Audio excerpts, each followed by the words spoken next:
Weekly series Remembering Our Veterans continues tonight with the story of Pat Dean. After attending Edinburgh State College and Gannon in the 60s, he took a job at General Electric, and that's when he got drafted at the age of 21. His tour of duty in Vietnam lasted 15 months, and now 78 years old, there are certain memory tapes that are difficult to rewind.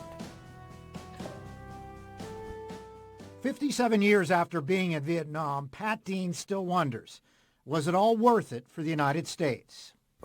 I've wrestled with that a long time, whether we really should have been there. I saw too many 50-some thousand guys get killed for what? We left. He was in a headquarters group of transportation overseeing 6,000 troops and was on all the convoys delivering ammo and food to the troops in the field. Who were the real heroes? They saw it. I saw combat, but they saw it daily. Running a convoy, you might get attacked, and we got into an action. So that was my primary duties. He tried to forget his tour of duty the day after he got home from Vietnam. Then many years later, he revisited his experiences in local classrooms. I told him about the country, the people, the Montagnards, how even though it's a different society, a different language, there's a lot of similarities which you see here. Some of the issues we have in this country, they have in Vietnam. The Montagnards were a lower class citizen. The Vietnamese didn't treat them very well. But they're a charming people. So I talked a lot about things like that, how there's similarities from country to country.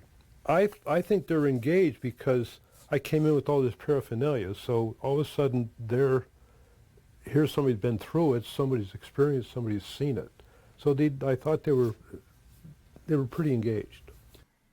Some of the scenes he came across were difficult to comprehend, then and now. We found a body one time that was a Vietnamese soldier, and he was kind of hacked. The only thing you could see was his name tag on his uniform. That's when I said, how can people be this combative? How can people hate somebody that much? That was hard to see.